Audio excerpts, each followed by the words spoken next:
Hello all, welcome to the Hindu analysis. ఈరోజు మనం important articles అన్ని కూడా కవర్ చేస్తామమ్మా. అంతకుముందు first we thank our YouTube subscribers ఎవరైతే @సురేష్ సార్ LTX క్లాసెస్కి సబ్స్క్రైబ్ చేయడం జరిగిందో we greatly thankful them. Okay, thank you for you. And see this is a feel good moment for the LTX institute. Feel good moment అమ్మా. ఎందుకు feel good moment అంటే 50,000 mark subscribers అనేది achieve చేయడం అనేది అంత easy కాదు. So ఖచ్చితంగా దీన్ని ఒక సెలబ్రేషన్ మూమెంట్ లాగే చేసుకోవాలన్నమాట. See under the guidance of visionary leader our director sir we're doing this. Okay, whole LTX team మొత్తంకి కూడా this should go. Okay, so yes, thank you.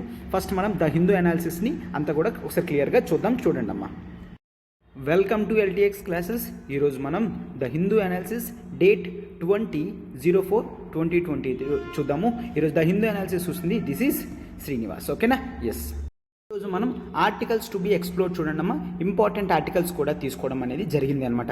Revisiting India's federalist ethos. ఓకేనా?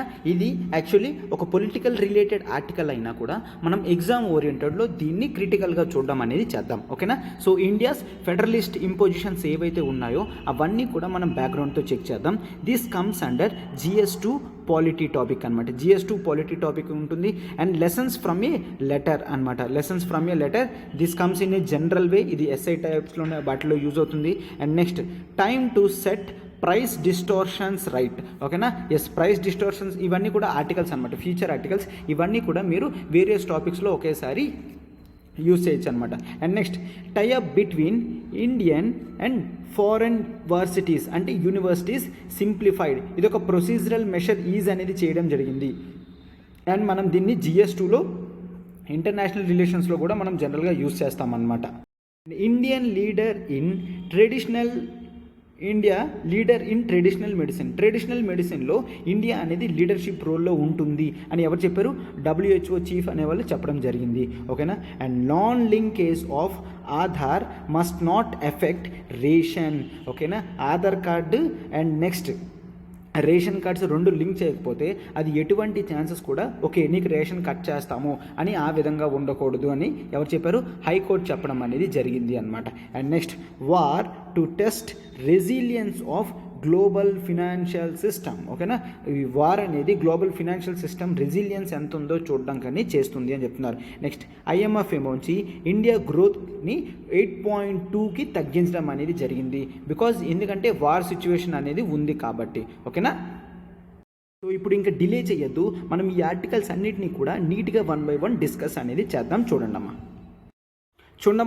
50K celebrations అనేది చేస్తున్నాము, స్టూడెంట్స్తో కలిపి చేయాలి అని చెప్పేసి Suresh sir భావించడం జరిగింది. అందుకనే మనం ప్రతి కోర్స్ ప్యాకేజ్ మీద కూడా అయితే 10,000 డిస్కౌంట్ అనేది ఇవ్వడం జరుగుతుంది, ఆర్ 10% అనేది ఇవ్వడం జరుగుతుంది అనమాట. 10,000 డిస్కౌంట్ అనేది మనం UPSC online, UPSC offline, APPSC group 1 and TSPSC group 1 కూడా ఇవ్వడం జరుగుతుంది. And NCERT foundation course and optionals అనేది మనం 10% డిస్కౌంట్ అనేది ఇవ్వడం జరుగుతుంది. ఇదంతా కూడా మన యూట్యూబ్ని ఫాలో అవుతున్న సబ్స్క్రైబర్స్ గురించి మనం ఇవన్నీ కూడా చేయడం అనేది జరుగుతుందన్నమాట.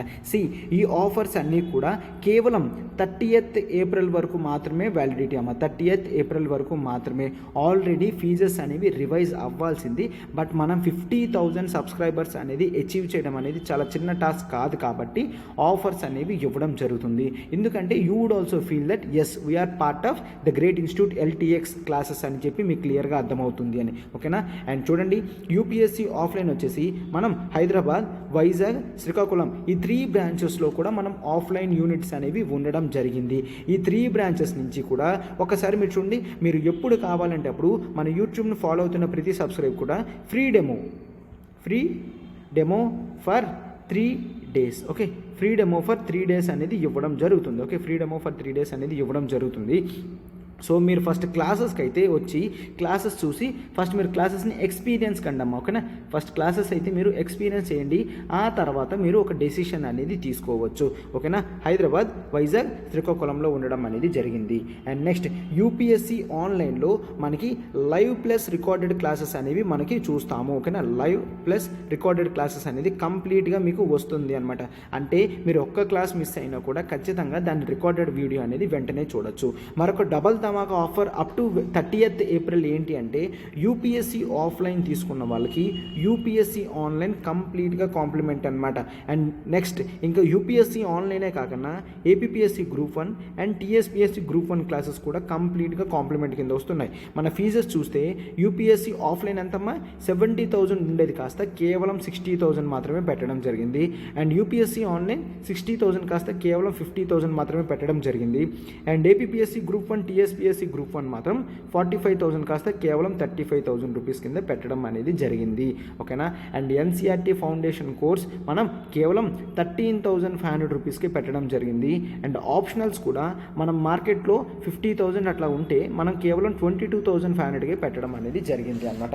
అంటే మనం ప్రతిదీ కూడా ద మోస్ట్ అఫోర్డబుల్ ప్రైసెస్లోనే స్టూడెంట్స్కి ఉండేటట్టు ఫీజు ఉంచడం జరిగింది. చూసారు కదమ్మా, డబల్ ధమాకా ఆఫర్ కూడా ఇవ్వడం జరిగింది.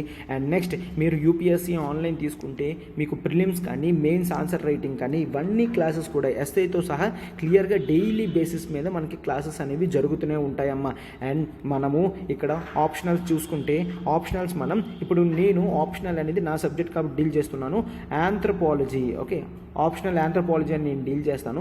మీకు సబ్జెక్ట్ మొత్తం 4 monthsలో కవర్ అయిపోతుంది. ఓకేనా, 4 monthsలో సబ్జెక్ట్ అంతా కవర్ అయిపోతుంది విత్ నోట్స్ అనమాట. నోట్స్ కూడా ఇచ్చి సబ్జెక్ట్ మొత్తం 4 monthsలో కంప్లీట్ అయిపోతుంది. అండ్ సో తక్కువ సిలబస్ కాబట్టి మీరు హ్యాపీగా దీన్ని కంప్లీట్ చేయగలరు క్లియర్గా. ఓకేనా. ఎస్, సో లేట్ చేయకుండా అమ్మా, డిలే చేయకుండా మీరు ఈ సబ్జెక్ట్ అనేది వెంటనే స్టార్ట్ చేయండి. మన క్లాసెస్ మీకు ఎలా ఉంటాయో తెలుసు. సో వెంటనే ఇక్కడ నెంబర్ చూడండి, ఈ నెంబర్ ప్రత్యూష మేడంది. మేడంకి కాల్ చేస్తే మీకు ఎటువంటి డౌట్ ఉన్నా కూడా మేడం ఎంక్వైరీ అనేది సాల్వ్ చేస్తారనమాట. ఓకేనా. ఎస్, సో ఇంకా డిలే చేయకండి, వెంటనే సబ్స్క్రిప్షన్ కూడా చేసుకోండి అమ్మా. ఓన్లీ యూట్యూబ్ క్లాసెసే బాగుంటాయని అనుకుంటే సో అందుకనే ఆఫ్లైన్ క్లాస్ కానీ ఆన్లైన్ క్లాస్ కానీ డెమోస్ ఒకసారి మీకు చూస్తే పూర్తి క్లారిటీ అనేది వస్తుందన్నమాట. మన సబ్జెక్ట్ అనేది ఎంత డెప్త్లో నీట్గా కాంప్రహెన్సివ్గా కవర్ చేయడం జరుగుతుందా అని. ఓకేనా. ఎస్, సో ఇప్పుడు మనం ఆర్టికల్స్ చూద్దాం, జాగ్రత్తగా చూడండి అమ్మా. ఆర్టికల్ ఏంటి? Revisiting India's federalism ethos, federalist ethos అని చెప్పడం జరిగింది. సో ఇక్కడ ఎంకే స్టాలిన్ గారి గురించి స్పీచెస్ గురించి చెప్పడం జరిగింది. బట్ మనం మాత్రం we try to limit our cells to కాన్స్టిట్యూషన్లో ఫెడరలిజం గురించి ఏ విధంగా జరిగింది, ఇప్పుడు స్టేట్స్కి సెంటర్కి ఎటువంటి ఫెడరల్ డిస్ప్యూట్స్ అనేవి వచ్చాయి అవన్నీ మాత్రమే మనం చూస్తాము.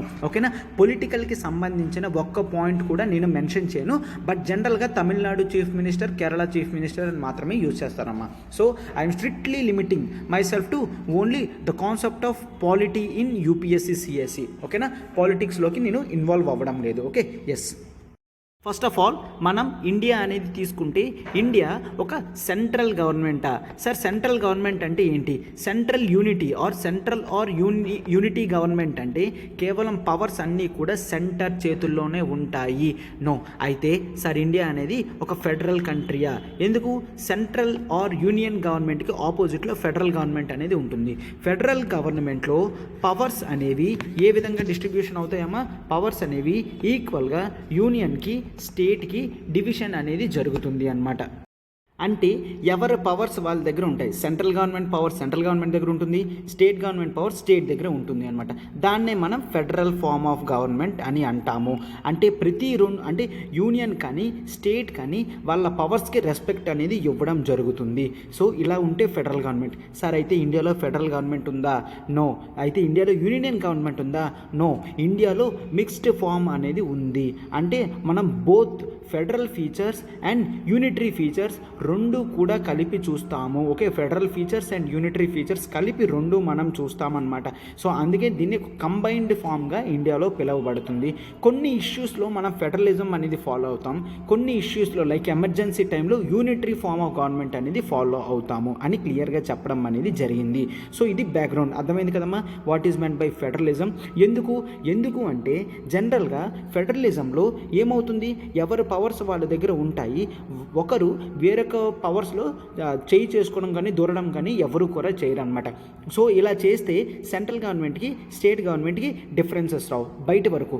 బట్ ఇన్నర్గా ఏంటి, ఒకవేళ సెంట్రల్ గవర్నమెంట్లో ఒక పార్టీ ఉంది అనుకోండి, స్టేట్ గవర్నమెంట్లో సేమ్ పార్టీ ఉంది అనుకోండి, సేమ్ పార్టీ ఉంది అనుకోండి, అక్కడ ఇష్యూస్ అనేవి రావు. అదే సెంట్రల్ గవర్నమెంట్లో పార్టీ ఏ ఉండి స్టేట్ గవర్నమెంట్లో పార్టీ బి అనేది ఉంది అనుకోండి, వీళ్ళిద్దరికీ మధ్యన సరిగ్గా నడవదు. సో ఫెడరల్ గవర్నమెంట్లో ఇటువంటి ఇబ్బంది అనేది వస్తుంది అనమాట.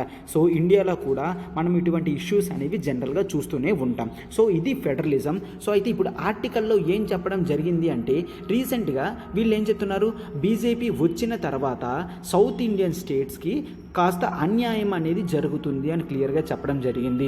కొన్ని పార్టీస్ వాళ్ళు, అంటే స్టేట్స్ ఇక్కడ కేవలం తమిళనాడు అండ్ కేరళ గురించి మాత్రమే ఇవ్వడం జరిగింది. ఎందుకు, సెంట్రల్ లెవెల్లో ఎన్డీఏ గవర్నమెంట్ ఉంది, స్టేట్ లెవెల్లో ఇక్కడ DMK party in Tamil Nadu and CPIM party in Kerala ఉన్నాయన్నమాట.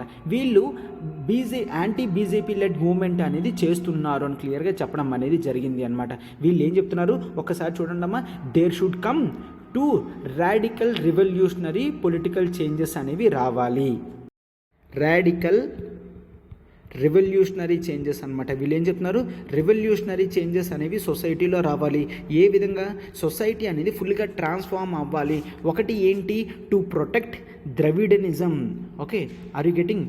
ద్రవిడియనిజం అంటే ఏంటి, ఇక్కడ కల్చర్కి సంబంధించింది. ద్రవిడియనిజం ఈజ్ నథింగ్ బట్ కల్చర్కి సంబంధించింది అనమాట. మరొకటి ఏంటి, కమ్యూనిజం. ఓకేనా, ఎందుకు కమ్యూనిజం, ఎవరు ఇక్కడ మనకి కేరళలో సిపిఎం పార్టీ కమ్యూనిజం ఉంది అంటే ఒకటి కల్చర్కి సంబంధించింది, మరొకటి ఐడియాలజీకి సంబంధించింది. మనకి బీజేపీ గవర్నమెంట్ అంటే సెంట్రల్లో ఎన్డీఏ గవర్నమెంట్ వస్తే సౌత్ ఇండియన్ స్టేట్స్ని చూడడం లేదు అని తమిళనాడు గవర్నమెంట్ ఉంటే, ఇక్కడేంటి, ఇక్కడ జనరల్గా ఎన్డీఏ గవర్నమెంట్ అనేది right wing ideology, but communism అనేది left wing ideology. Ideological differences అనేవి వస్తున్నాయి ఇక్కడ. ఎస్, బయటికి పార్టీస్ కనిపిస్తున్నా ఆ పార్టీ ఐడియాలజీస్ అండ్ కల్చర్స్ అనేవి జనరల్గా ఇక్కడ డామినేషన్ చెందుతున్నాయి అని చెప్తున్నారు అనమాట. అండ్ జనరల్గా ఏంటి అంటే, సెంట్రల్ గవర్నమెంట్కి ఎక్కువ మెజారిటీ ఉండడం వలన స్టేట్స్ యొక్క డిసెంట్ వాయిస్ కూడా వినడం లేదు. సార్ డిసెంట్ వాయిస్ అంటే ఏంటి? డిసెంట్ వాయిస్ అంటే సెంటర్ ఏది చెప్తే దానికి ఆపోజిట్గా లేదు, ఇది మాకు అవ్వదు అని చెబితే వాటిని డిసెంట్ వాయిస్ అని అంటాము. ఓకేనా, నథింగ్ బట్ ఆపోజిట్గా చెప్తే ఆర్ మాకు అవ్వదు అని క్లియర్గా చెప్తే దాన్ని డిసెంట్ వాయిస్ అంటాము. సెంట్రల్ గవర్నమెంట్ ఇప్పుడు non BJP led state governments అంటే ఏంటి, ఇక్కడ తమిళనాడు కానీ కేరళ కానీ నాన్ బీజేపీ లెడ్ గవర్నమెంట్స్ కన్నా అక్కడ అయితే వాళ్ళు డిసెంట్ ఒపీనియన్ కూడా వినడం లేదు అని చెప్తున్నారు అనమాట. ఓకేనా, అండ్ నెక్స్ట్ జనరల్గా ఇది స్టేట్ అటానమీని దెబ్బతీస్తుంది అని చెప్తున్నారు అనమాట. ఎందుకు, స్టేట్ అటానమీ అనేది కంపల్సరీ చాలా ఇంపార్టెంట్ అనమాట. స్టేట్ అటానమీ ఒకవేళ కోల్పోయినట్టయితే కాన్సన్ట్రేషన్ ఆఫ్ పవర్ అనేది జరుగుతుంది. ఓకేనా, ఏం జరుగుతుందమ్మా, కాన్సన్ట్రేషన్ ఆఫ్ పవర్ అంటే స్టేట్ అనేది ఇంకేమీ చేయలేదు, ఖాళీగా కూర్చోవడం మాత్రమే. సెంట్రల్ గవర్నమెంట్ చేతుల్లోకి టోటల్గా ప్రతిదీ కూడా వెళ్ళిపోయే ఛాన్స్ ఉన్నది అని చెప్తున్నది అనమాట. ఓకేనా, ఒక్కసారి ఇక్కడ వీళ్ళు కొన్ని ఇష్యూస్ ఉన్నాయన్నమాట. ఏంటి, ఆ ఆర్గ్యుమెంట్స్ వల్ల సెంటర్కి స్టేట్కి రిలేషన్స్ అనేవి సరిగ్గా లేవు అని క్లియర్గా చెప్పడం అనేది జరుగుతుంది. ఒక్కసారి చూడండి అమ్మా.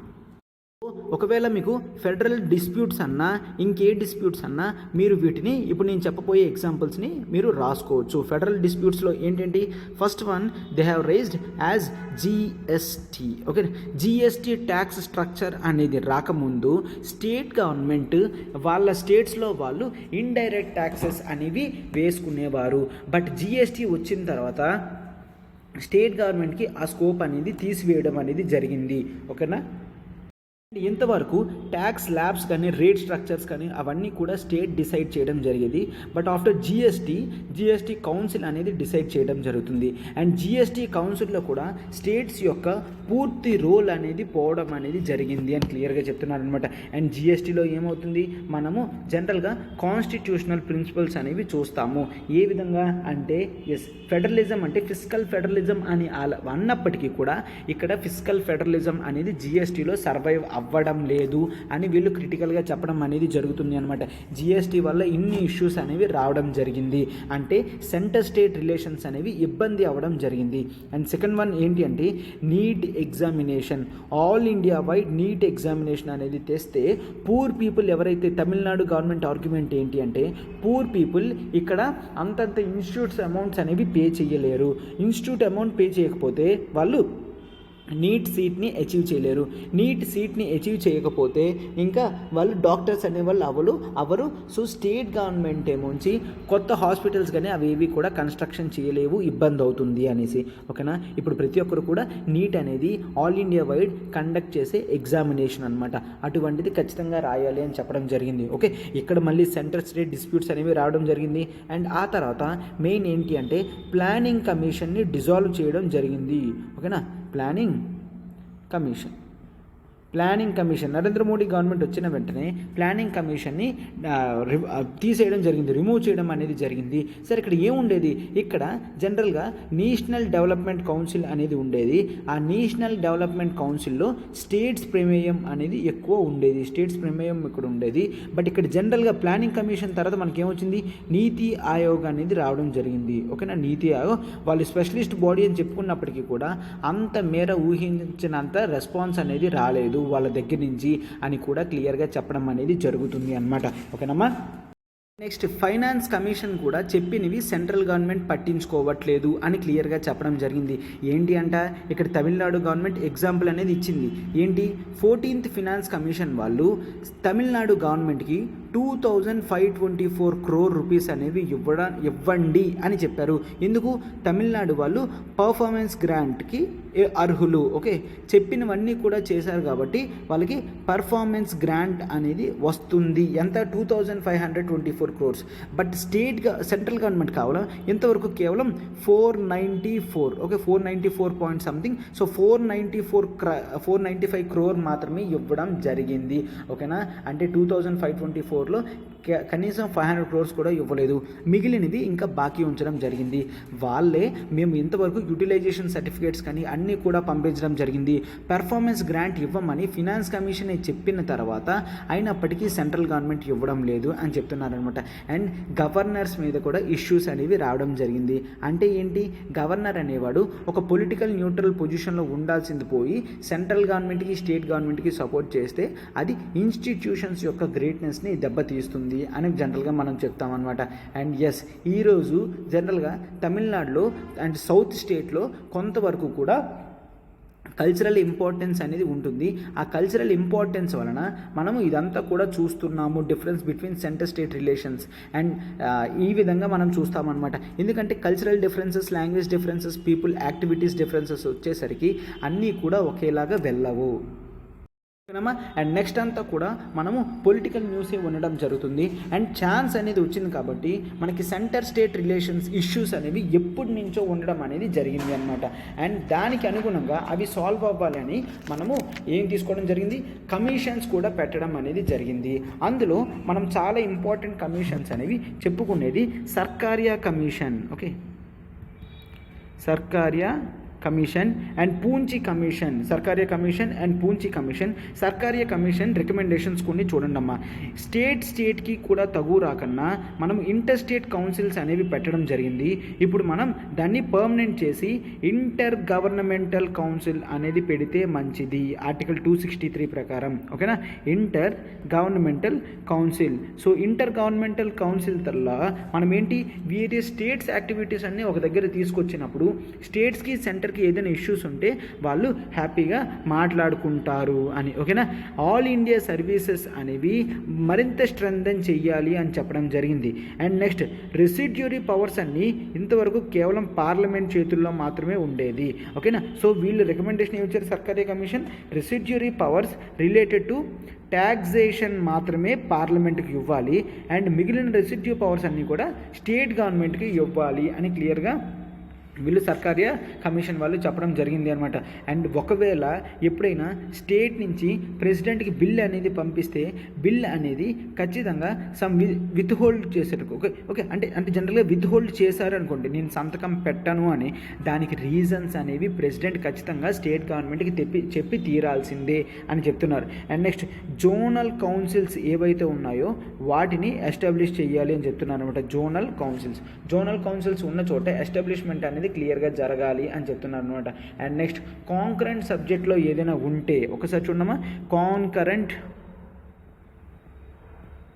కాంకరెంట్ సబ్జెక్ట్లో ఏదైనా ఉంటే ఖచ్చితంగా మనము ఎవరు పర్మిషన్ తీసుకోవాలి, స్టేట్ పర్మిషన్ సెంట్రల్ గవర్నమెంట్ తీసుకున్న తర్వాతే దాని మీద చట్టం అనేది తయారు చేస్తే అప్పుడు ఇష్యూస్ అనేవి ఉండవు అని చెప్తున్నారు అనమాట. అండ్ నెక్స్ట్ ఇంకేం చెప్తున్నారు, స్టేట్ అనేది ఇప్పుడు చూడండి, గవర్నర్ అనేవాడు చీఫ్ మినిస్టర్ని సెలెక్ట్ చేసుకున్నప్పుడు చాలా లిబరల్ యాక్చువల్ ఓకే చెప్పిన ప్రాసెస్లోనే చెయ్యాలి అని కూడా క్లియర్గా సర్కారీ కమిషన్ చెప్పడం జరిగింది. అండ్ గవర్నర్స్ గురించి కూడా చెప్పడం జరిగింది. గవర్నర్ అనేవాడు ఫిక్స్డ్ 5 years టెన్యూర్ అనేది ఉంటే అప్పుడు వాడు పొజిషన్కి ఇబ్బంది రాదు అని క్లియర్గా చెప్పడం జరిగింది అనమాట. ఓకేనా, గవర్నర్ ఫిక్స్డ్ 5 years కండిషన్లో ఉంటే. ఓకే, ఇవన్నీ కూడా సర్కారీ కమిషన్ అమ్మ. మనం నెక్స్ట్ పూంచి కమిషన్ చూద్దాం, ఒక్కసారి చూడండి. Punchhi commission mainly bothered on cooperative federalism. ఇప్పుడు ఏదైతే మనకు ఫెడరలిజం ఉందో దాన్ని మనం కోఆపరేటివ్ ఫెడరలిజంగా మారిస్తే ఖచ్చితంగా మనం బోత్ సెంటర్ అండ్ స్టేట్ కూడా గ్రో అయ్యే ఛాన్సెస్ ఉంటుంది. ఓకేనా, క్లాషెస్తో కొట్టుకునే బదులు మనము కోఆపరేషన్ చేసుకుంటే ఖచ్చితంగా మన ఫెడరలిజం అనేది నెక్స్ట్ స్టేజ్లో ఉంటుంది. అండ్ ఈ కోఆపరేటివ్ ఫెడరలిజం వలన మనం సొసైటీలో ఏం సంపాదిస్తాం, unity, integrity and social economic development అనేది మనం సొసైటీలో చూస్తాము ఈ కోఆపరేటివ్ ఫెడరలిజం వలన అని చెప్పడం అనేది జరిగింది అనమాట. అండ్ సబ్జెక్ట్స్ అనేవి ఎక్కువ స్టేట్ లిస్ట్లో ఇస్తేనే బెస్ట్, కాంకరెంట్ లిస్ట్లో ఏవైతే ఉన్నాయో అవి స్టేట్ లిస్ట్లో ఇస్తే బెస్ట్ అని కొన్ని చెప్పడం జరుగుతుంది అనమాట. అండ్ అగ్రిమెంట్స్ అనేవి సెంటర్కి స్టేట్కి జనరల్గా జరుగుతూ ఉండాలి అని కూడా చెప్పడం జరిగింది. ఇట్లాంటి అగ్రిమెంట్స్ జరిగితేనే ర్యాపో అనేది పెరుగుతుంది. ఓకేనా, అండ్ గవర్నర్ ఏదైనా డెసిషన్ తీసుకున్నాడు అంటే గవర్నర్ స్టేట్లో అసెంబ్లీలో పెట్టిన తర్వాత ఎమ్మెల్యే దగ్గర అయిపోయిన తర్వాత ఎమ్మెల్సీకి వెళ్ళడం అనేది జరుగుతుంది. అంటే అసెంబ్లీలో 2 houseకి, లోయర్ హౌస్కి, అప్పర్ హౌస్కి వెళ్ళడం జరుగుతుంది. రెండిట్లో కూడా సంతకం అయిపోయిన తర్వాత వెంటనే గవర్నర్ అనేవాడు సంతకం పెట్టాలి. ఆ గవర్నర్ కూడా 6 months టైం లిమిట్ అనేది ఉంచాలి అని. సరే, అయితే ఇంతవరకు టైం లిమిట్ లేదా? ఎస్, ఇంతవరకు ఎటువంటి టైం లిమిట్ కూడా లేదనమాట. బట్ పూంచి కమిషన్ వాళ్ళు ఈ విధంగా రికమెండేషన్ అనేది ఇవ్వడం జరిగింది.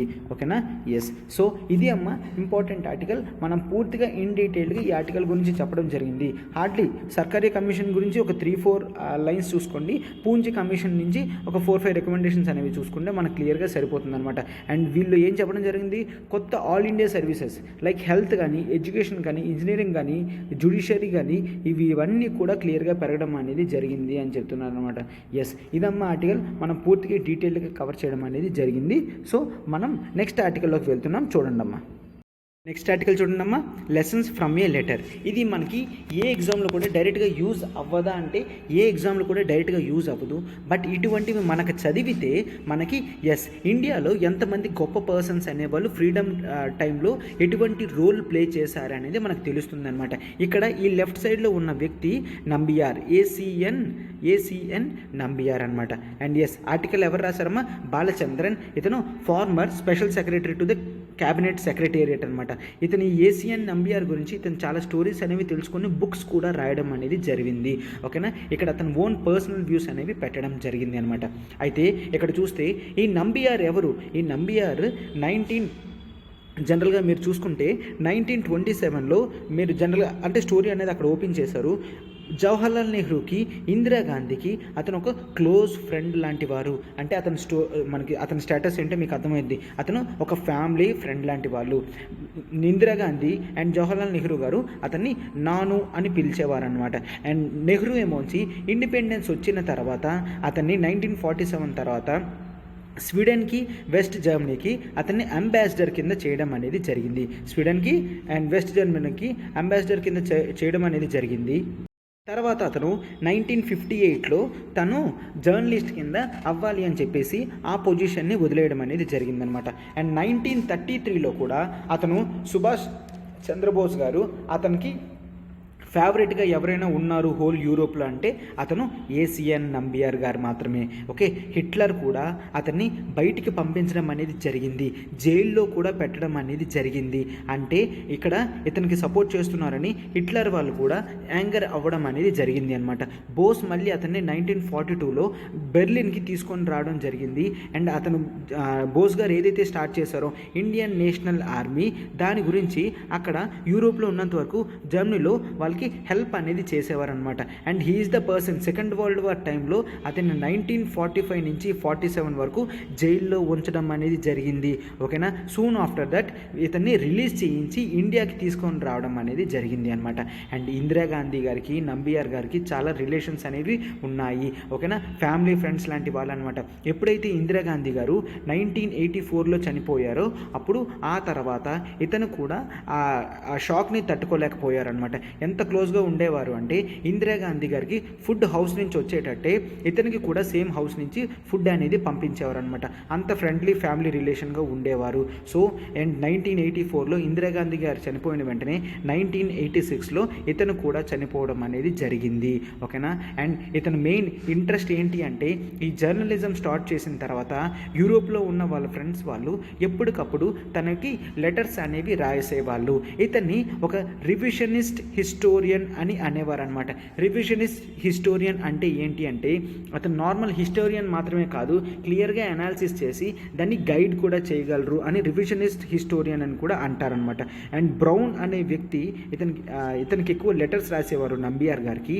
అతను అప్పుడు ఏదైతే లెటర్స్ పెట్టారో ఇప్పటి టైంలో అవి రిలవెంట్గా ఉంటాయి. ఏంటి అంటే ఒకటి ఎగ్జాంపుల్ ఆ టైంలో అతను రాశారనమాట, ఈరోజు రష్యా ఎందుకు ఉక్రెయిన్ మీద యుద్ధం చేస్తుంది అనే దానికి రెస్పాన్స్ అనేది అప్పట్లోనే అతను 1985 టైంలోనే క్లియర్గా లెటర్స్ అనేది రాసి పెట్టడం జరిగింది. ఈ యాలిడ్ కంట్రీస్ ఏవైతే ఉన్నాయో యాక్సిస్ కంట్రీకి ఆపోజిట్గా చేస్తున్నాయి, అది రష్యాకి రెస్పాన్స్ అనేది ఇవ్వడం లేదు. ఉక్రెయిన్ అనేది సిచ్యువేషన్ చేతుల్లో ఉంచుకుంటేనే రష్యా లాంగ్ టర్మ్ సస్టైనబుల్ చేయగలది అని క్లియర్గా ఆ టైంలోనే పెట్టడం అనేది జరిగింది. అంటే వీళ్ళు చాలా ఫార్గా ఆలోచించి ఎప్పుడైనా ఆర్టికల్స్ అనేవి రాస్తూ ఉంటారనమాట. ఓకేనా. సో ఈ విధంగా ఇతని గురించి మనం ఈ మాత్రం తెలుసుకుంటే సరిపోతుంది. మీరు ఎప్పుడైనా ఆన్సర్స్ అవి రాసినప్పుడు ఏసీఎం నంబియార్ గురించి అతను ఏ పొజిషన్స్ హోల్డ్ చేశారో అవన్నీ కూడా మీరు జనరల్గా ఆన్సర్స్లో మీరు పెట్టవచ్చు. ఓకేనా. ఎస్. ఇప్పుడు మనం మన నెక్స్ట్ ఆర్టికల్కి వెళ్దాం. చూడండమ్మా. నెక్స్ట్ ఆర్టికల్ చూడండమ్మా. Time to set price distortions right అనమాట. ఈ ప్రైస్ డిస్టార్షన్ మెజర్స్ ఏవైతే ఉన్నాయో వాటిని మనం క్లియర్గా కట్ చేయాలి అని చెప్పేసి చెప్పడం జరుగుతుందన్నమాట. ఒక్కసారి చూడండమ్మా, నేను చెప్తాను ఆర్టికల్ నీట్గా ఇన్ డీటెయిల్డ్గా. First of all, what is price distortion? Price distortion అంటే ఏంటి అంటే మనము ఒక ప్రైస్ అనేది పెట్టాము అనుకోండి, దాని ఎఫెక్ట్ అనేది లాంగ్ టర్మ్లో చూపించి ఆ ప్రోడక్ట్ యొక్క వాల్యూ పోతే దాన్ని ప్రైస్ డిస్టార్షన్ అని అంటాము. ఒకవేళ చూడండి, ఇప్పుడు ఏ అనే ప్రోడక్ట్ ఉంది, ఏ అనే ప్రోడక్ట్ కాస్ట్ ఎంత? 5 రూపీస్ మాత్రమే. ఓకే, దీని మీద మనం ట్యాక్స్ అనేది 3 రూపీస్ వేసాము అనుకోండి, ప్రోడక్ట్ ప్రైస్ ఎంత అవుతుంది? టోటల్ 8 రూపీస్ అవుతుంది. బట్ ఇక్కడ ఏ అనే ప్రోడక్ట్ మనం ఇంపోర్ట్ చేసుకుంటే కేవలం 7 రూపీస్కే వస్తుంది అనుకోండి. సో ఇక్కడ ఉన్న డొమెస్టిక్ ప్రోడక్ట్ని మనము వాడము, ఇంపోర్ట్ అనేది చేసుకుంటాము. సో ఇంపోర్ట్ చేసుకోవడం వల్ల ఏమవుతుంది? మన దగ్గర ఉన్న ఫారెన్ రిజర్వ్స్ అన్నీ కూడా డిప్లీట్ అయిపోతాయి, అంటే కరిగిపోతాయి. ఎప్పుడైతే డిప్లీట్ అయిపోతాయో అప్పుడు మనకి బ్యాలెన్స్ ఆఫ్ పేమెంట్ ఇష్యూస్ అనేవి వస్తాయి. బ్యాలెన్స్ ఆఫ్ పేమెంట్ అంటే మీకు ఇక్కడ అర్థమైంది ఏంటి? ఒక్క ప్రైస్ డిస్టార్షన్ మెషర్, ఒక ఎక్స్ట్రా ట్యాక్స్ అనేది వేయడం వలన మనము డొమెస్టిక్ కంట్రీ ప్రొడక్ట్స్ అనేది యూజ్ చేయకపోతే మొత్తం ఇండియా మొత్తం కూడా బ్యాలెన్స్ ఆఫ్ పేమెంట్ క్రైసిస్ వచ్చే ఛాన్సెస్ ఉంటాయి. అర్థమైంది కదమ్మా? వీటిని మనం ప్రైస్ డిస్టార్షన్ మెషర్స్ అని అంటాము. ఇప్పుడు మనం అర్జెంటుగా ఏం చెయ్యాలి అంటే, ఇంతవరకు కూడా గవర్నమెంట్ అనేది micro management of the economy చేయడం చేసింది. మైక్రో మేనేజ్మెంట్ అంటే ఏంటి? ఎక్కడ ఇష్యూ వస్తే అక్కడ తాత్కాలికంగా క్లోజ్ చేయడం అనమాట. అంటే ఇదంతా బాక్స్ అనుకోండి, ఇక్కడ ఇష్యూ వచ్చింది అనుకోండి, ఇష్యూస్ వచ్చిన చోట మాత్రమే క్లియర్ చేసి క్లోజ్ చేస్తుంటే ఆ ఇష్యూస్ అనేవి మళ్ళీ వచ్చే ఛాన్సెస్ ఉంటాయి. అది కాంప్రహెన్సివ్గా మనము డీల్ చేసుకుంటే మళ్ళీ ఇష్యూస్ అనేవి రావు. వాటినే మనం మైక్రో మేనేజ్మెంట్ ఆఫ్ ఎకానమీ అని అంటాము. మైక్రో మేనేజ్మెంట్ ఆఫ్ ఎకానమీ అని అంటామన్నమాట. గ్లోబల్ మొత్తం ఏ స్టేజ్లో ఉంది? లిబరలైజేషన్, ప్రైవేటైజేషన్, గ్లోబలైజేషన్ స్టేజ్లో ఉంటే మనం మాత్రం ఇటువంటి ట్రేడ్ రిస్ట్రిక్షన్స్ మెషర్స్ పెట్టడం వలన మనకి ఈజ్ ఆఫ్ డూయింగ్ బిజినెస్ అనేది తగ్గిపోద్ది. ఈజ్ ఆఫ్ డూయింగ్ బిజినెస్ అనేది తగ్గిపోద్ది. ఈజ్ ఆఫ్ డూయింగ్ బిజినెస్ అనేది ఒకవేళ తగ్గింది అంటే ఖచ్చితంగా మనకు ప్రస్తుతం చూస్తున్న మార్కెటింగ్ కూడా జరగదు, ప్రస్తుతం చూస్తున్న ఇండస్ట్రీస్ కూడా ఎస్టాబ్లిష్ కాదు కదా, సర్వైవ్ కూడా అవ్వలేదు. And domestic value edition value edition. Sir domestic value edition అంటే ఏంటి? ఒక ప్రోడక్ట్ ఉన్నది అనుకోండి, ఆ ప్రోడక్ట్కి ఫైనల్ వాల్యూకి వెళ్ళేసరికి కొంత వాల్యూ ఎడిషన్ అనేది జరగాలి. అంటే ఫర్ ఎగ్జాంపుల్ వీట్ ఉంది, వీట్ నుంచి నేను ఒక కేక్ తయారు చేయాలి, ఒక బన్ తయారు చేయాలి అనుకోండి, ఆ మధ్యలో జరిగే ప్రాసెస్నే వాల్యూ ఎడిషన్ అని అంటాము. వీట్ సడన్గా కేక్ కింద మారిపోదు కదమ్మా, దాని వెనకాతన చాలా లేబర్ వర్క్ ఉంటుంది, టెక్నాలజీ ఉంటుంది, అన్నీ ఉంటుంది. వాటినే మనం వాల్యూ ఎడిషన్ అని అంటాము.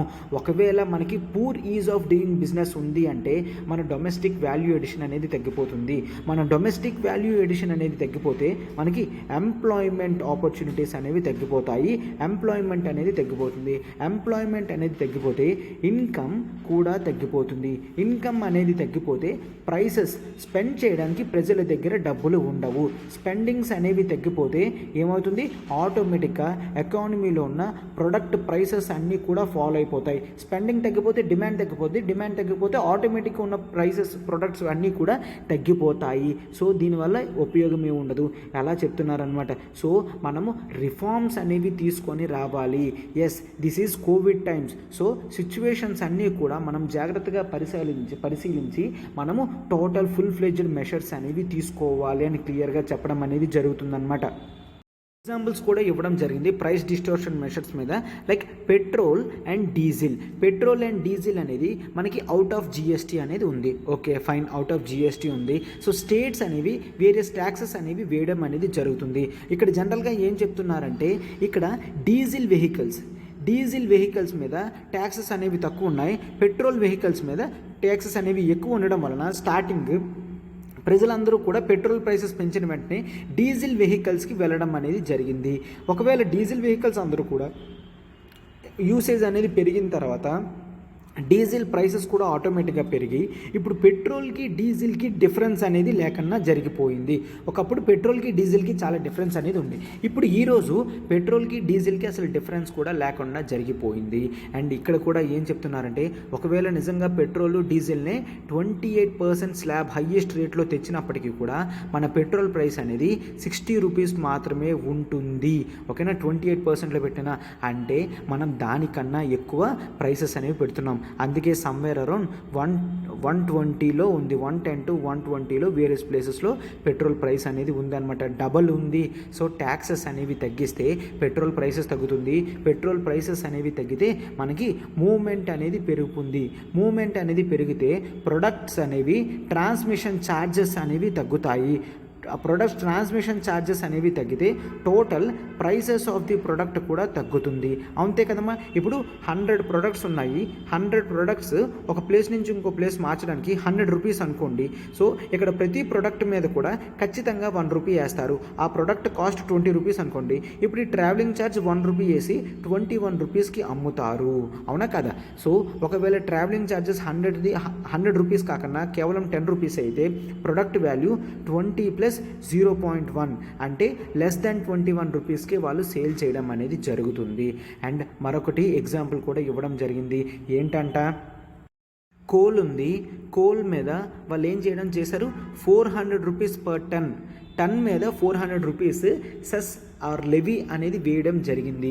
రెన్యూబుల్ ఎనర్జీస్ పెంచడానికి అండ్ డీకార్బనైజేషన్ పెంచడానికి ఈ 400 రూపీస్ లెవీ అనేది వేయడం జరుగుతుంది అని చెప్పడం జరిగింది. ఎస్, గవర్నమెంట్కి దీని వలన ఒక 40,000 crore దాకా వచ్చింది, కాదనడం లేదు.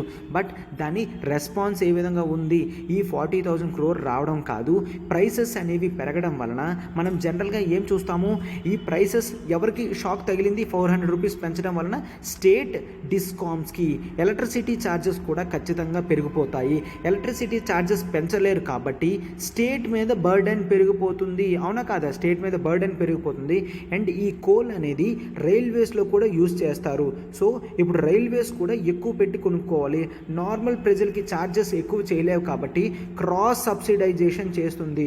సార్ క్రాస్ సబ్సిడీ అంటే ఏంటి? ఉన్నవాడి దగ్గర ఎక్కువ తీసుకొని లేని వాడికి ఇవ్వడాన్ని క్రాస్ సబ్సిడీ అని అంటారు. అంటే నువ్వు నువ్వు ఒక సెకండ్ ఏసీలో ట్రైన్లో వెళ్తున్నావు, సెకండ్ ఏసీ ఛార్జెస్ ఒకట 1000 రూపీస్ అనుకోండి, వీడి మీద ఎక్స్ట్రా 200 ట్యాక్స్ వేసినా వాడు కడతాడు 1200 రూపీస్. ఆ 200 రూపీస్ ఎక్కడిస్తాడు? స్లీపర్ క్లాస్ తీసుకుంటే టికెట్ ఎంత? కేవలం 100 రూపీస్ మాత్రమే. వీడు ఎక్స్ట్రా ఛార్జెస్ కట్టకూడదు. బట్ వీడి మీద ఛార్జ్ ఎంత పడుతుంది? వీడు ఒక ప్లేస్ నుంచి ఇంకో ప్లేస్ ట్రావెల్ చేయడానికి వీడికి 300 రూపీస్ పడుతుంది. ఆ డిఫరెన్స్ అనేది మనం సెకండ్ ఏసీ వాడి మీద వేస్తాము. దాన్నే మనం క్రాస్ సబ్సిడీ అని అంటాము. ఇట్లా క్రాస్ సబ్సిడీస్ చేయడం వలన ప్రైసెస్ అనేవి అమాంతం పెరిగిపోతే ప్రజలు కూడా యూసేజ్ చేయడానికి అంత ఇష్టపడరు. సో ట్రేడ్ డిస్టార్షన్ మెషర్స్ అనేవి ఉండకూడదు. గవర్నమెంట్ అనేది కోవిడ్ సిచ్యువేషన్స్ కాబట్టి చాలా క్లియర్గా కేర్ఫుల్గా మన ట్రేడ్ డిస్టార్షన్స్ ఇంకెక్కడ ఉన్నాయో ఎకానమీని అవన్నీ ఫైండ్ చేసి వాటిని క్లోజ్ చేయాలి. ఎకానమీని ఫాస్ట్గా రన్ అవుతున్నట్టు చేయాలి. మనం కెపాసిటీ డెవలప్మెంట్ అనేది చేయాలి, రీసెర్చ్ అండ్ డెవలప్మెంట్ చేయాలి, ఎకానమీని గ్రోత్ చేయాలి అని క్లియర్గా చెప్తున్నారు. సస్టైనబుల్ వేలో ఉంటేనే అవుతుంది తప్ప ఇటువంటి మెషర్స్ అనేవి లాంగ్ టర్మ్లో మంచివి కాదు. అండ్ నెక్స్ట్ ప్రైవేట్ ఇన్వెస్ట్మెంట్స్ ఎక్కువ రావాలి. ప్రైవేట్ ఇన్వెస్ట్మెంట్స్ ఎక్కువ వస్తేనే మనకున్న ఇప్పుడు యంగర్ జనరేషన్స్కి ఎంప్లాయ్మెంట్ ఆపర్చునిటీస్ అనేవి వస్తాయి అని చెప్పడం అనేది జరిగిందనమాట. సో ఇది అమ్మ ఆర్టికల్ టోటల్గా ఇన్ డీటెయిల్గా ఎక్స్ప్లెయిన్ చేయడం అనేది జరిగింది. సో మీకు మొత్తం టోటల్గా ఎగ్జామ్లో ఏ విధంగా అడిగినా కూడా మీరు ఈ ఎగ్జాంపుల్స్ ఇచ్చినా కూడా క్లియర్గా సరిపోతుంది అనమాట. ఓకేనా? ఇప్పుడు మనం మన నెక్స్ట్ ఆర్టికల్కి వెళ్దాం. చూడండి అమ్మా. నెక్స్ట్ ఆర్టికల్ చూడండమ్మా.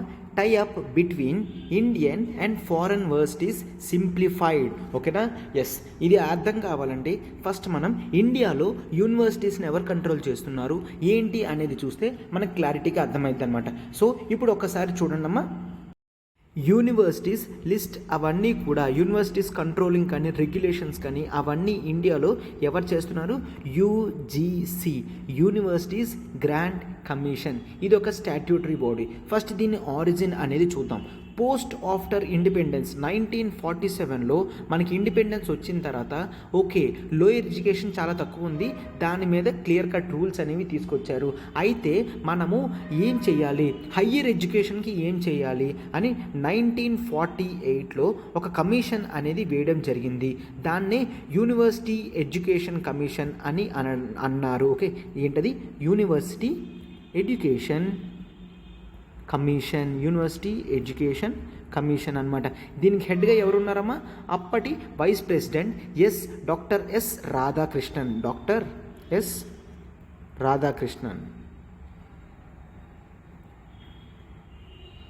ఓకే, డాక్టర్ ఎస్ రాధాకృష్ణన్ గారు దానికి వైస్ ప్రెసిడెంట్గా ఉండడం అనేది దానికి ప్రెసిడెంట్గా చేయడం జరిగింది. కమిషన్కి హెడ్గా చేయడం జరిగింది.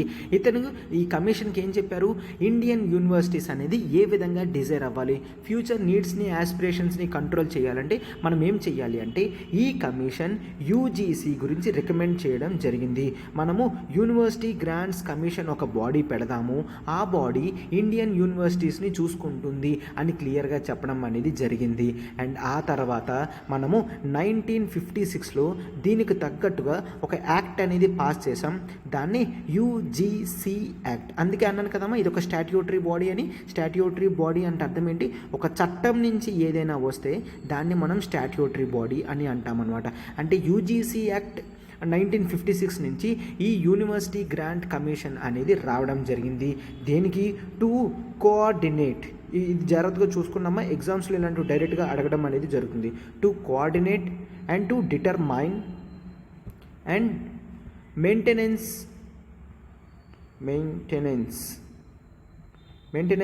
Of standards of universities. Okay, standards of universities. ఇండియాలో ఉన్న యూనివర్సిటీస్ ఎడ్యుకేషన్ అనేది వాళ్ళు ఆ యూనివర్సిటీస్ని కోఆర్డినేట్ చేయడంలో కానీ డిటర్మైన్ చేయడంలో కానీ ఆ స్టాండర్డ్స్ ఆఫ్ మెయింటైన్ చేసే ఎడ్యుకేషన్ సిస్టమ్ ప్రాసెస్ వీటన్నిటికీ కూడా యూజీసీఏ హెడ్గా ఉంటుంది అని క్లియర్గా చెప్పడం అనేది జరిగింది అనమాట. ఓకేనా? సో అందుకనే యూజీసీ ఎప్పుడు యూనివర్సిటీస్ గురించి దానికి అంటే వాటి స్టాండర్డ్స్ గురించి తెలియడానికి నాక్ అక్రిడిటేషన్స్ అనేవి ఇస్తుంది. ఓకేనా? NAAC. ఓకే, నాక్ అక్రిడిటేషన్స్ కూడా ఇస్తుంది అనమాట. ఆ నాక్ అక్రిడిటేషన్స్ వల్ల యూనివర్సిటీ ర్యాంకింగ్ అనేది కూడా మనకి తెలుస్తుంది. సార్ నాక్ అంటే ఏంటి? National assessment accreditation council. ఓకేనా? నేషనల్ అసెస్మెంట్ అక్రిడిటేషన్ కౌన్సిల్ అనమాట. ఇప్పుడు ఏంటి ఈ ఆర్టికల్ అర్థం కావాలంటే మీరు జనరల్గా 2016లో యూజీసీ ఒక రెగ్యులేషన్ తీసుకొచ్చింది. ఆ రెగ్యులేషన్ పేరు ఏంటంటే UGC promotion and maintenance of promotion and maintenance of standards of academic collaboration between India and foreign educational institutions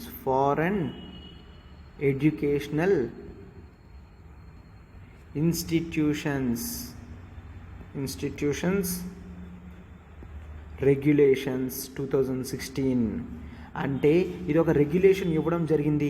ఏంటి అంటే ఇండియా వాళ్ళు ఫారెన్ కంట్రీస్తో, ఇండియన్ యూనివర్సిటీస్ వాళ్ళు ఫారెన్ కంట్రీస్తో అక్రిడిటేషన్ అనేది చేసుకోవచ్చు, కొలాబరేషన్ అనేది చేసుకోవచ్చు, మెమరాండమ్ ఆఫ్ అండర్స్టాండింగ్ అనేది చేసుకొని ఇద్దరు కూడా కావాలంటే ప్రోగ్రామ్స్ అనేవి షేర్ చేయొచ్చు. దాన్నే మనం ట్విన్నింగ్ అని అంటాము. ట్విన్నింగ్ అని కానీ జాయింట్ డిగ్రీ అని కానీ అంటాము. అంటే ఇక్కడ మనం ఫారిన్ యూనివర్సిటీ చదివినప్పటికీ కూడా సర్టిఫికేట్ అనేది ఇండియన్ యూనివర్సిటీ నుంచి వస్తుంది. ఎందుకంటే అప్పటి రూల్స్లో కేవలం 30% వెయిటేజ్ మాత్రమే వాళ్ళకి ఇచ్చేవారు అనమాట. 30% మార్క్ మాత్రమే టోటల్ క్రెడిట్స్లో ఇవ్వడం జరిగింది. ఓకేనా. సో ఈ విధంగా జరిగేది 2016లో. ఇప్పుడు ఏం జరిగింది, ఇప్పుడు 2022లో మనము ఈ 2016 రెగ్యులేషన్ని రిపీల్ చేయడం జరిగింది. రిపీల్ చేసి కొత్తగా ఏం తీసుకొచ్చారంటే కొత్త ప్రోగ్రామ్ అనేది తీసుకొని రావడం జరిగింది. నుంచి కావాలి అంటే ఇండియన్ యూనివర్సిటీస్ వాళ్ళు ఫారెన్ యూనివర్సిటీస్తో MOU మెమరాండమ్ ఆఫ్ అండర్స్టాండింగ్ అనేది పెట్టుకొని ఇద్దరు కూడా ఎలిజిబిలిటీ క్రైటీరియా అనేది ఫాలో అయితే, ఇద్దరు కూడా ఎలిజిబిలిటీ క్రైటీరియాలో ఉంటే వాళ్ళు కొత్త ప్రోగ్రామ్స్ అనేవి ఎస్టాబ్లిష్ చేయొచ్చు. ఇంతవరకు ట్విన్నింగ్ అండ్ ప్రోగ్రామ్ అలా ఉండేది, ట్విన్నింగ్ అండ్ జాయింట్ డిగ్రీ ఉండేది. ఇప్పుడు డ్యూయల్ డిగ్రీ ఉంది. అంటే ఎంతవరకు మనం చూసిన 30% క్రెడిట్ లిమిట్ అనేది పోతుంది. ఇప్పుడు ఇండియన్ యూనివర్సిటీస్లో ఫారెన్ యూనివర్సిటీలో చదివినప్పటికీ ఇక్కడ మనకి డ్యూయల్ డిగ్రీ అనేది కంప్లీట్ అయ్యి మనకి డిగ్రీ ఎక్కువ సర్టిఫికేషన్ అనేది వస్తుంది అన్నమాట. ఇప్పుడు క్లియర్గా ఏం చెప్తున్నారు, ఏ యూనివర్సిటీస్ అయితే NAAC అక్రిడిటేషన్లో 3.01 దాటి ర్యాంకింగ్ ఉందో ఆర్ QS వరల్డ్ యూనివర్సిటీ ర్యాంకింగ్లో ఆ యూనివర్సిటీ అనేది ఇండియాలో ఉన్న యూనివర్సిటీస్ 1 to 1000లో ఉన్నాయో ఆర్ జనరల్గా నేషనల్ ఇన్స్టిట్యూషన్ ర్యాంకింగ్ ఫ్రేమ్వర్క్, ఇది మినిస్టర్ ఆఫ్ ఎడ్యుకేషన్ చేస్తుంది. అది ఇచ్చిన ర్యాంకింగ్లో టాప్ 100 యూనివర్సిటీస్ ఇండియాలో అవి ఉన్న ఈ ఇండియన్ యూనివర్సిటీస్ అనేవి ఫారెన్ కంట్రీస్తో టైఅప్ చేసుకోగలవి. టైఅప్ చేసుకొని డ్యూయల్ డిగ్రీ ప్రోగ్రామ్స్ అనేది ఇవ్వగలది. సో ఇది కాస్త ఈజ్ అనేది తెచ్చింది. అండ్ స్టూడెంట్స్ అనేవాళ్ళు ప్రస్తుతానికి ఎంతమంది ఉన్నారంట, ఎవ్రీ ఇయర్ మనం 4 crore స్టూడెంట్స్ని చూస్తే అది ఫ్యూచర్లో 10 crores దాకా వెళ్తుంది. సో ఇటువంటి మెషర్స్ అనేవి తీసుకురావడం వలన స్టూడెంట్స్కి ఎక్కువ క్రెడిట్స్ అనేవి రావడం వలన వాళ్ళ క్వాలిటీ ఎన్హాన్స్మెంట్ ఆఫ్ ఎడ్యుకేషన్ కూడా జరుగుతుంది. అండ్ లాంగ్ లెవెల్లో వీళ్ళు హ్యాపీగా ఎడ్యుకేషన్తో పాటు ఎంప్లాయ్మెంట్ ఆపర్చునిటీస్ కూడా తెచ్చుకోవచ్చు అన్న విధంగా దీన్ని మనం చూస్తామన్నమాట. అర్థమైంది కదమ్మా. ఆర్టికల్ చిన్నదైనప్పటికీ కూడా మనం కాంప్రిహెన్సివ్గా ఏ విధంగా చూడాలనేది టోటల్గా చూడడం అనేది జరిగింది అనమాట. ఎస్, ఇప్పుడు మనం మన నెక్స్ట్ ఆర్టికల్ చూడండి అమ్మా. ఒక్కసారి చూడమ్మా. India leader in traditional medicine అని ఎవరు చెప్పడం జరిగింది, WHO చీఫ్, అతని పేరేంటి, టెడ్రోస్ అథనమ్ గెబ్రియేసస్. ఓకేనా. మనకు చాలా కష్టంగా ఉంది కాబట్టి కేవలం మనం టెడ్రోస్ అని పలుకుదాం. ఓకేనా. Yes, that's fine. And next చూడండి, మనము ఇండియాలో ట్రెడిషనల్ మెడిసిన్ అనేది ఎక్కువ. ఎందుకంటే ఇండియన్స్ పూర్వం నుంచి కూడా మెడిసిన్ ఫీల్డ్లో చాలా ఎక్కువ ప్రోగ్రెస్ అనేది చెందుతున్నారు. మనము దీనికి అనుగుణంగా సెంట్రల్ మినిస్టర్స్లో ఆయుష్ మినిస్ట్రీ అని కూడా స్టార్ట్ చేయడం జరిగింది. ఆయుష్ మినిస్ట్రీ ఏంటమ్మది, ఆయుర్వేద, యోగా, న్యాచురోపతి, ఉనాని, సిద్ధ అండ్ హోమియోపతి. ఓకే, హోమియోపతి వీటి గురించి అనమాట. అండ్ ఆయుర్వేద చూస్తే దీని ఆరిజిన్ అనేది మనం ఇండియాలో చూస్తాము. యోగా అనేది కూడా దీని ఆరిజిన్ ఇండియాలో చూస్తాము. Naturopathy this is related to German, ఓకేనా, జర్మనీ దగ్గర చూస్తాము. ఉనానీ అనేది మనం ఈజిప్ట్ అండ్ అరేబియన్ పెనిన్సులా దగ్గర చూస్తాము. సిద్ధ అనేది సౌత్ ఇండియాలో చూస్తాము, అంటే ఇండియాలో చూస్తాము. హోమియోపతి కూడా క్లియర్గా ఒక జర్మన్ టైప్, ఓకేనా. ఎస్, ఇవన్నీ కూడా మనం ట్రెడిషనల్ మెడిసిన్ సిస్టమ్ అని అంటాము. ప్రస్తుతం ఉన్న డ్రగ్ టెక్నాలజీ, ఇప్పుడు ప్రస్తుతానికి మనం డ్రగ్స్ ఏవైతే వాడుతున్నామో ట్రెడిషనల్ మెడిసిన్ వల్ల ఏమవుతుంది, మనకు జనరల్గా సైడ్ ఎఫెక్ట్స్ అనేవి రావు. లాంగ్ టర్మ్లో హీలింగ్ ప్రాసెస్కి కాకుండా లాంగ్ టర్మ్లో అటువంటి ప్రాబ్లం అనేది మళ్ళీ రాకుండా చేస్తుంది, ఓకేనా. మనం ఏంటి, ఈ మినిస్ట్రీ ఆఫ్ ఆయుష్ వచ్చిన తర్వాత దీని మీద ఎడ్యుకేషన్ అనేది పెంచడం జరిగింది, రీసెర్చ్ అనేది పెంచడం జరిగింది, ప్రజలలో దీని మీద ఇంట్రెస్ట్ అనేది కూడా పెరగడం అనేది జరిగింది అనమాట.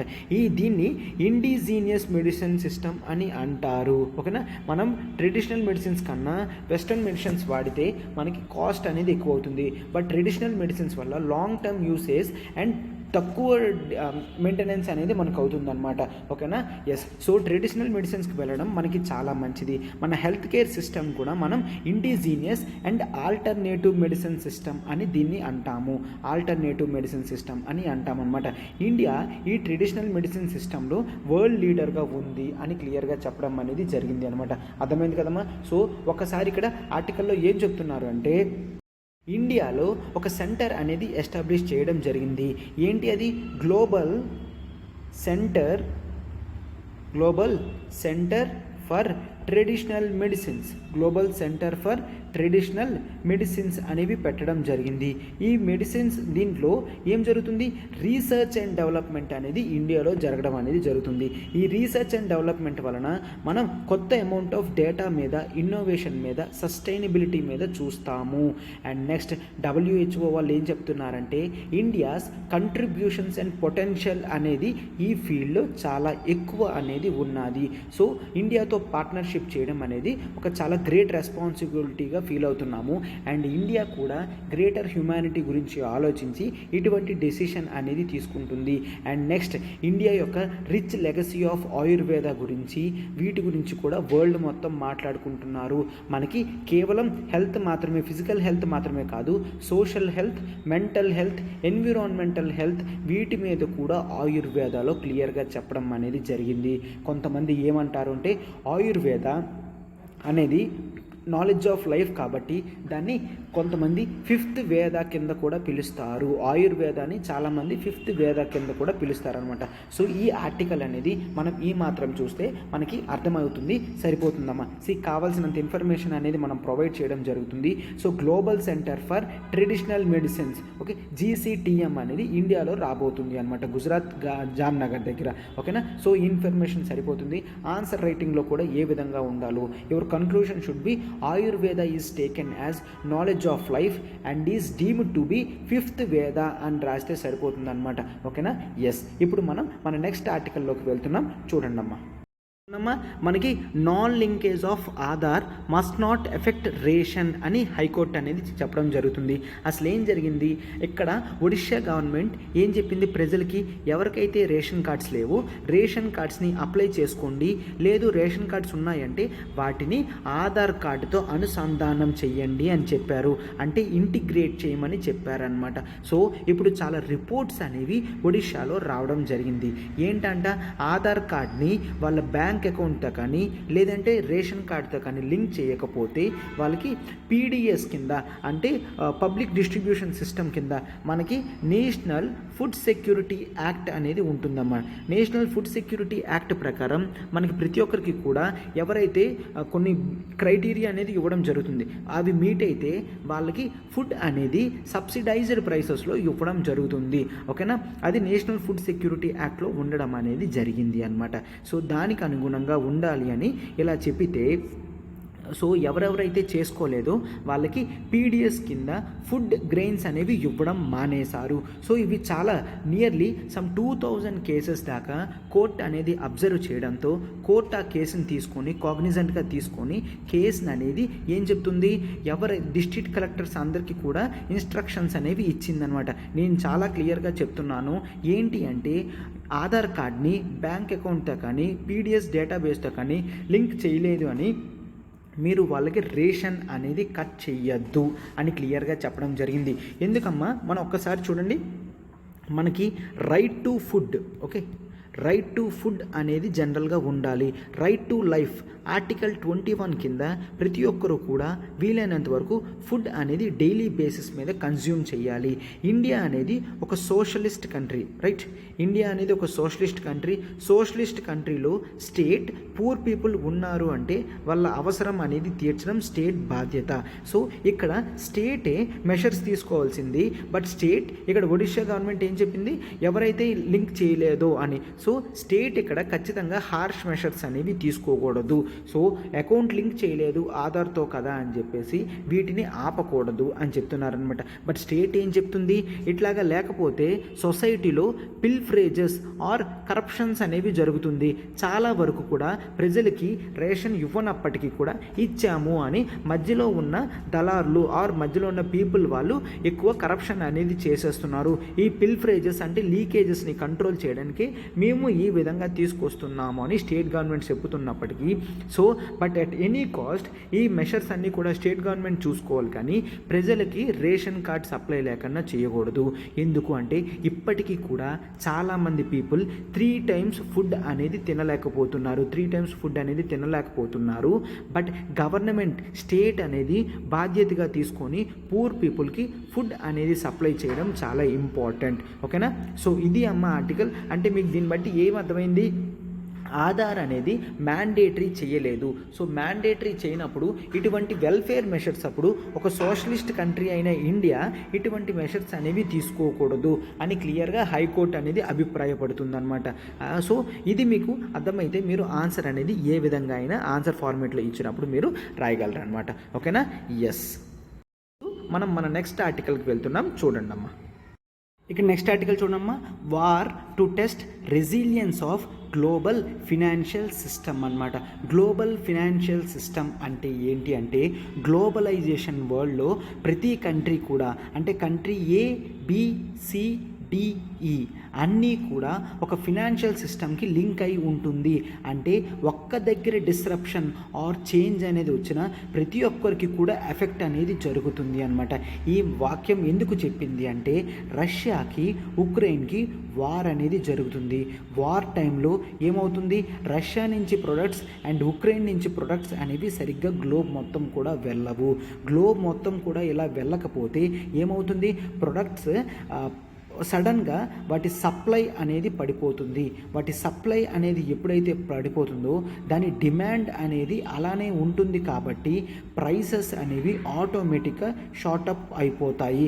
ప్రైసెస్ అనేవి పెరిగితే చాలా వరకు కంట్రీస్ యొక్క ఫారెన్ రిజర్వ్స్ అనేవి ఎక్కువ వాటి మీద స్పెండ్ చేయాల్సి ఉంటుంది అన్నమాట, ఓకేనా? సో ఇది ఈ విధంగా అడగడం అనేది చేశారు. సో ఇప్పుడు ఐఎంఎఫ్ ఏం చెప్తుంది అంటే, ఈ వార్ అనేది ఓపెన్ అవ్వడం వలన జనరల్గా ఏమవుతుంది, చాలా వరకు ప్రైసెస్ అనేవి వరల్డ్ లెవెల్లో ఇంట్రెస్ట్ రేట్స్ అనేవి పెరిగిపోయాయి. ఇంట్రెస్ట్ రేట్ ఎప్పుడు పెరుగుతుంది అంటే, మార్కెట్ మీద నమ్మకం లేకపోతే, మార్కెట్ మీద హోప్ లేకపోతే ఖచ్చితంగా రిస్క్ అనేది ఎక్కువ. కాబట్టి ఇంట్రెస్ట్ రేట్ అనేది పెంచేస్తారు. ఇంట్రెస్ట్ రేట్ అనేది పెంచితే మనకి ఇన్వెస్ట్మెంట్స్ వాల్యూ పడిపోతుంది. ఎందుకు, ఇంట్రెస్ట్ రేట్ ఎక్కువ కట్టాలి అంటే ఇన్వెస్ట్మెంట్స్ తగ్గిపోతే ఎంప్లాయ్మెంట్ ఆపర్చునిటీస్ కూడా అన్నీ పడిపోతాయి. అంటే అర్థమైంది కదమ్మా, ఒక దగ్గర వార్ సిచ్యువేషన్ అనేది గ్లోబ్ మొత్తం కూడా ఎఫెక్ట్ అనేది చూపిస్తుంది అన్నమాట. ఈ ఇన్వెస్ట్మెంట్స్ ఎప్పుడు తగ్గిపోతుందో ఎంప్లాయ్మెంట్ అనేది తగ్గిపోతుంది. ఎంప్లాయ్మెంట్ తగ్గిపోతే మొత్తం టోటల్ ఎకానమీయే పడిపోయే ఛాన్స్ ఉంటుంది. సో ఇంట్రెస్ట్ రేట్స్ అనేవి పెరగకూడదు. ప్రస్తుతానికి అయితే మనం ఈ ఫినాన్షియల్ క్రైసిస్ని తట్టుకుంటున్నాం, కానీ ఫ్యూచర్లో ఇటువంటివి ఇంకా వచ్చినా లేదంటే ఇప్పుడు ఇదైనా కంటిన్యూ అయినా మనము తట్టుకోలేము అని ఐఎంఎఫ్ అనేది ఎక్స్పెక్ట్ చేస్తుంది అన్నమాట.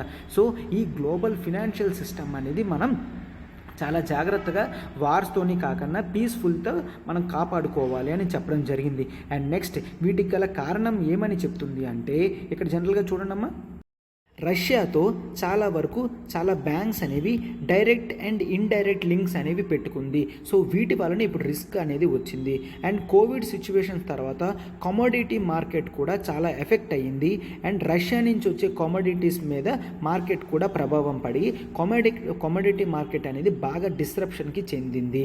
అండ్ కౌంటర్ పార్టీ రిస్క్ కూడా పెరిగింది. సార్ కౌంటర్ పార్టీ రిస్క్ అంటే ఏంటో ఒక్కసారి చూడండమ్మా. నేను ఏ అనే వ్యక్తిని ఇక్కడ బి అనే వ్యక్తికి అతన్ని నమ్మి ప్రొడక్ట్ అనేది ఇచ్చాను. అతను 10 days తర్వాత నాకు అమౌంట్ అనేది పేయడం జరిగింది. బట్ ఇటువంటి వార్ సిచ్యువేషన్స్లోని నేను బిని నమ్మి ఎట్లాగా అమౌంట్ ఇస్తాను, ఎట్లాగా ప్రొడక్ట్ అనేది పంపిస్తాను, దాన్నే కౌంటర్ పార్టీ రిస్క్. ఏ అనే బిజినెస్ ఎంటిటీ ఉంటే బి అనేవాడు ఇక్కడ కౌంటర్ పార్టీ అనమాట. ఇటువంటి కౌంటర్ పార్టీ రిస్క్ అనేది కూడా పెరిగింది. అండ్ మార్కెట్ లిక్విడిటీ అనేది పడిపోయింది. ఎందుకు? వార్ సిచ్యువేషన్స్ టైంలో ప్రైసెస్ పెరిగిపోతున్నాయి కాబట్టి ప్రజలందరూ కూడా వాళ్ళ అమౌంట్ని తీసేసుకొని జాగ్రత్తగా ఉంచుకోవాలి అనుకుంటారు. అంటే మార్కెట్లో ఉన్న లిక్విడిటీ అనేది పడిపోతుంది. ప్రైసెస్ అనేవి పెరిగిపోతుంటే ఇన్వెస్ట్మెంట్స్ అనేవి చేయరు. ప్రజలు ఫుడ్ తినడానికి ముందు డబ్బులు అనేవి ఉంచుకుంటారనమాట. అండ్ ఫండింగ్ మీద కూడా ఎఫెక్ట్ పడింది. గ్లోబల్ లెవెల్లో కూడా ఫండింగ్ అనేది అంత క్లియర్గా జరగట్లేదు అని చెప్తున్నారు. అండ్ నెక్స్ట్ దీంతో పాటు సైబర్ అటాక్స్ కూడా జరుగుతున్నాయి. సైబర్ అటాక్స్ జరగడం వలన మనకి డిజిటల్ మార్కెట్ కూడా ఎఫెక్ట్ అవుతుంది, డిజిటల్ ట్రేడ్ కూడా ఎఫెక్ట్ అవుతుంది అని చెప్తున్నారు అనమాట. ఇటువంటి సడన్ ప్రైసింగ్ అండ్ వార్ వలన మనం గ్లోబ్ మొత్తం కూడా పాండమిక్ సిచ్యువేషన్లో చాలా ఎఫెక్ట్ అనేది ఫేస్ చేస్తున్నాం అని ఆర్టికల్లో క్లియర్గా చెప్పడం జరిగింది. అందుకని వార్ టు టెస్ట్ రెసిలియన్స్ అనేది గ్లోబల్ ఫినాన్షియల్ సిస్టమ్ మీద చాలా దారుణంగా ఉంటుంది. ప్రస్తుతానికి పర్వాలేదు కానీ ఫ్యూచర్ షాక్స్ని తట్టుకోగలమా అన్నట్టుగా IMF చెప్పడం అనేది జరిగిందనమాట. సో ఓకేనమ్మా, ఇది ఆర్టికల్. మనం మన నెక్స్ట్ ఆర్టికల్ ఆఫ్ ద డేని చూడండమ్మా. నెక్స్ట్ ఆర్టికల్ చూడండమ్మా. IMF ఇంటర్నేషనల్ మానిటరీ ఫండ్ అనేది ఇండియా గ్రోత్ అనేది 8.2%కి తగ్గించడం జరిగింది బికాజ్ ఆఫ్ వార్ సిచ్యువేషన్స్. ఓకేనా? సో ఇది ముందుగా ఉన్నదానికన్నా డౌన్ గ్రేడ్ అనేది చేసింది. ఎంతవరకు చేసిందో ఏం చేసిందో ఒకసారి నేను డీటెయిల్గా చెప్తాను, చూడండమ్మా.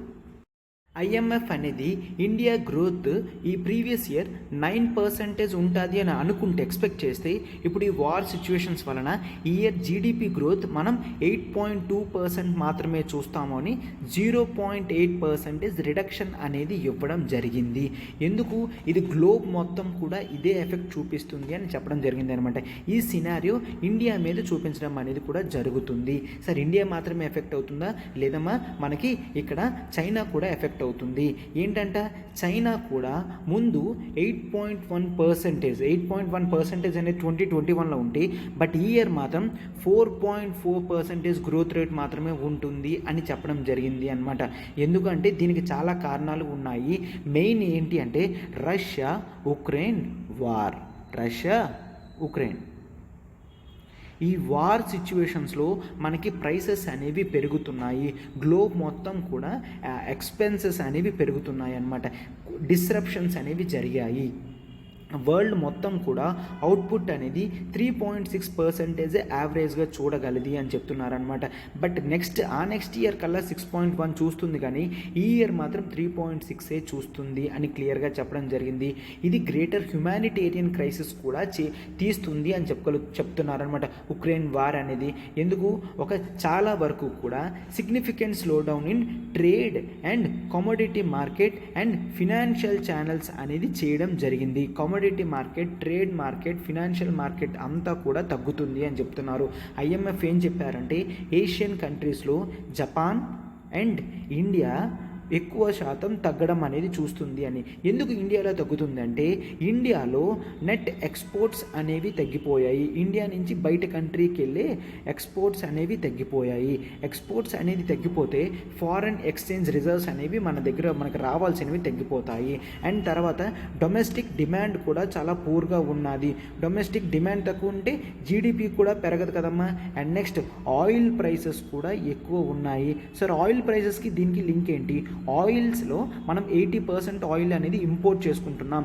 మనకి ఎక్స్పోర్ట్స్ లేవు, బట్ ఇంపోర్ట్స్ ఉన్నాయి కాబట్టి మన ఫారెన్ కరెన్సీ అనేది తగ్గిపోతుంది. అండ్ నెక్స్ట్ ఆయిల్స్ అనేవి పెరగడం వలన లోకల్ లెవెల్లో కూడా ట్రాన్స్పోర్టేషన్ ఛార్జెస్ పెరుగుతాయి. సో దీని వలన కన్జంప్షన్ ప్యాటర్న్ అనేది తగ్గిపోతుంది. సో కన్జంప్షన్ తగ్గిపోతే ఆటోమేటిక్గా జీడిపి అనేది తగ్గిపోతుంది. ఈ టూ సిచ్యువేషన్స్ అనేవి మనం జపాన్లోని ఇండియాలోని చూడగలము. అందుకని ఇండియా గ్రోత్ ఫోర్కాస్ట్ అనేది 9% నుంచి 8.2%కి తగ్గించడం అనేది జరిగింది అని చెప్తున్నారనమాట. ఓకేనా, మనం ఈ రూల్స్ బేస్డ్ ఫ్రేమ్వర్క్లో జనరల్గా మనం ఏం చూస్తాము, ఆటోమేటిక్గా ఇప్పుడు చూసారా, కోవిడ్ సిచ్యువేషన్స్ వల్ల ఆల్రెడీ చైనాలో చాలా వరకు కంట్రీస్ అనేవి చైనాలో చాలా వరకు కంట్రీస్ యొక్క మ్యానుఫ్యాక్చరింగ్ యూనిట్స్ అనేవి ఉన్నాయి. ఆ మ్యానుఫ్యాక్చరింగ్ అనేది చేంజ్ రావడంలో గ్లోబల్ సప్లై చైన్ డిస్రప్షన్ అని అంటాము. గ్లోబల్ సప్లై చైన్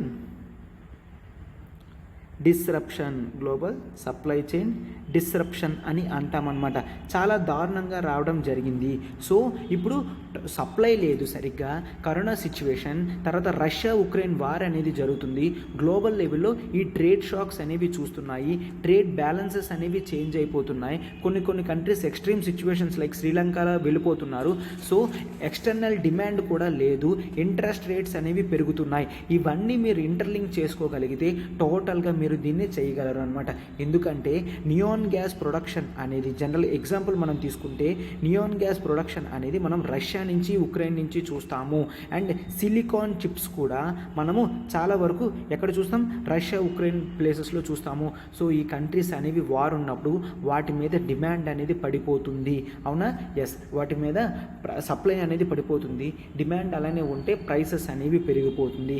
దీని వలన కన్జంప్షన్ ప్యాటర్న్ అనేది తగ్గిపోతుంది, ఓవరాల్ జీడిపికి ఎఫెక్ట్ అవుతుంది అని క్లియర్గా చెప్పడం అనేది జరిగింది అనమాట. సో ఇది ఆర్టికల్. మనం ఆర్టికల్ మొత్తం కూడా నీట్గా ఇన్ డీటెయిల్డ్గా కవర్ చేయడం అనేది జరిగింది. ఓకేనా, సో ఇక్కడ చూడండి, మనము ఇక్కడ జనరల్గా మనం ఆర్టికల్స్ అనేవి చాలా హార్డ్ వర్క్ చేసి మనం కంప్లీట్ చేస్తామన్నమాట. సో మీరు మన హార్డ్ వర్క్కి ఎప్రిషియేషన్ చేస్తారనుకుంటున్నాను. సరే, ఈరోజు ఏం క్వశ్చన్ ఇవ్వలేదు. ఈరోజు క్వశ్చన్ అనేది నేను ఇస్తానమ్మా. ఏంటి అంటే ఒకసారి క్లియర్గా చూడండి, ఇక్కడ యూజీసీ గురించి ఇందాక మాట్లాడాం కదా, యూనివర్సిటీ గ్రాంట్స్ కమిషన్ గురించి. సో ఇప్పుడు నాక్ మనం చూసాం కదా, నాక్ అక్రిడిషన్ అనేది ఎవరు ఇస్తారో కూడా చెప్పండి. ఓకేనా, నాక్ గురించి మీరు ఒక 1-2 పాయింట్స్ అనేది కింద కామెంట్ బాక్స్లో పెట్టండి అమ్మా. ఓకేనా, సో ఇప్పుడు మీకు ఆర్టికల్స్ నచ్చినట్టయితే మీరు లైక్ బటన్ హిట్ చేయండి, కామెంట్స్ కూడా కింద పెట్టండి అమ్మా. మాకు మరింత రిజర్వేషన్ అనేది వస్తుంది. అండ్ మీ ఫెలో ఆస్పిరెంట్స్కి కూడా దీన్ని షేర్ చేయండి అమ్మా. Thank you.